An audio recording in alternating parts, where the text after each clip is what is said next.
So here's what happened. Back in the day, Finland's schools sucked on the level that ours suck on. When they tested the world's kids, both Finland and us were usually about the same, somewhere down the list of nations. But Finland didn't like that. So they tried some new ideas, and in no time, Finland shot to the top of the world. Their students were #1. How did they do that? That was the one question I wanted an answer to, and I went straight to see the enemy's Minister of Education. Before I could say anything, she blurted out their top secret. They do not have homework. Wait, so you reduce the homework you give them in school? Yes. They should have more time to be kids, to be youngsters, to enjoy the life. How many hours of homework did you get last night? About 10 minutes or something. 10 minutes of homework? Yeah. Maybe 15 minutes or 20 minutes. 20 minutes, but not 20 minutes. Yeah. Well, if I would have done the homework, I think it would be like 10 minutes tops. Usually I don't really do homework that much. The whole term homework is kind of obsolete, I think. In that way that... Your homework is obsolete? Yeah. In that way that these kids, they have a lot other things to do after school. Like what? Like being together, like being with a family, like doing sports, like playing music, like reading. So they have no homework. What if all they want to do is climb a tree? They could climb a tree, yeah. They can climb a tree, then they learn how to climb a tree. But they'll end up, while climbing the tree, probably finding out about different insects, and they can come to school next day, tell me about what they found. Compared to the older kids, how many hours a day do the younger ones go to school? Mondays, 3 hours. Tuesdays, 4 hours. It varies. It's 20 hours a week. So they're, oh man. Now, does this 3 or 4 hours at school include the lunch hour? Yes. How are they learning anything? How are you getting anything done? Your brain has to relax every now and then.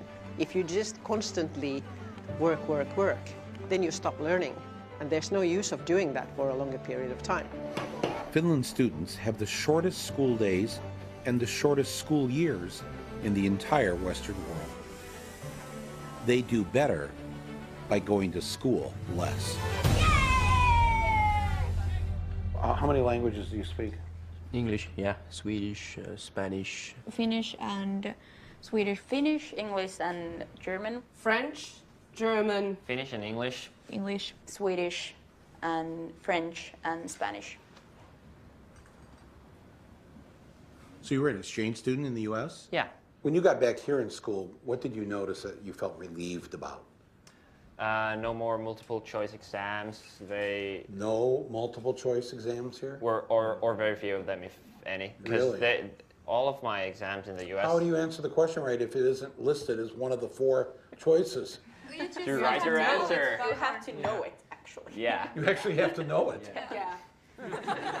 If there was one thing I heard over and over again from the Finns, it was that America should stop teaching to a standardized test. Get rid of those standardized tests. National testing. The standardized tests. Standardized testings. What you are teaching your students is to do well on those tests, and you're not really teaching them anything.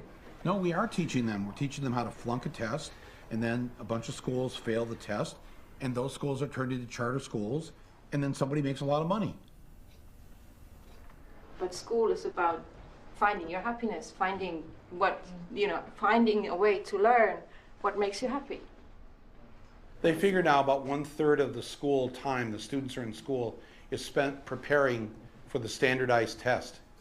And so they've eliminated a lot of things that aren't on the test.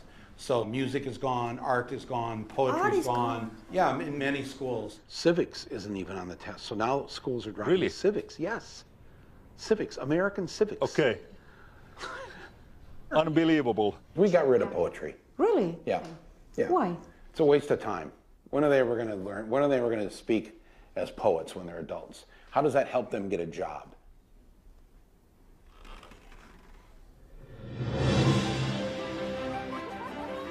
We try to teach them everything that they need so that they could actually use their brain as well as they can, including PE, including arts, including music, anything that can actually make brain work better. The children need to be baking, they should be singing, they should be doing art and going on nature walks and doing all these things, because there's this very short time that they're allowed to be children.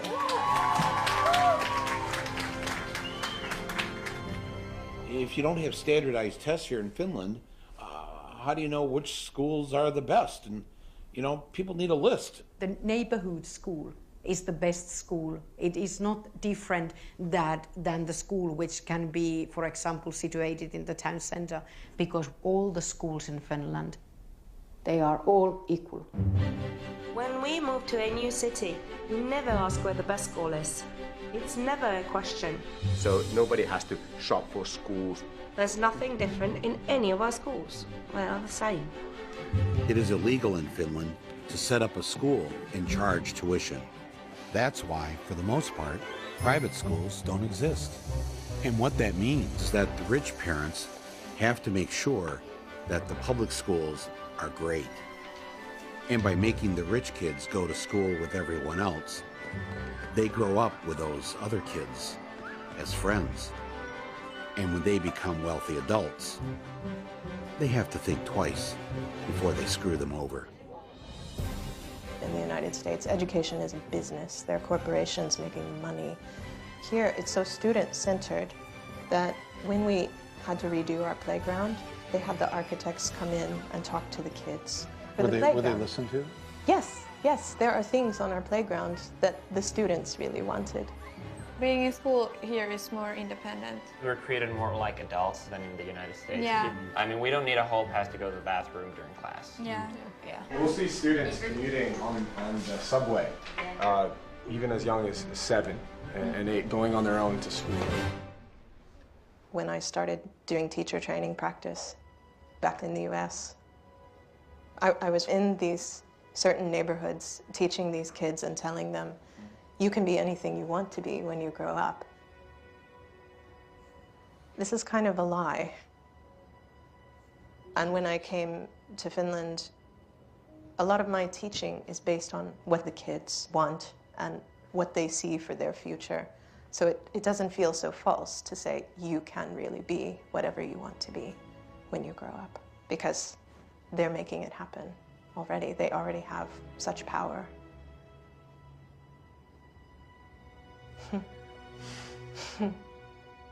That's upsetting to think about that, that our kids don't have that.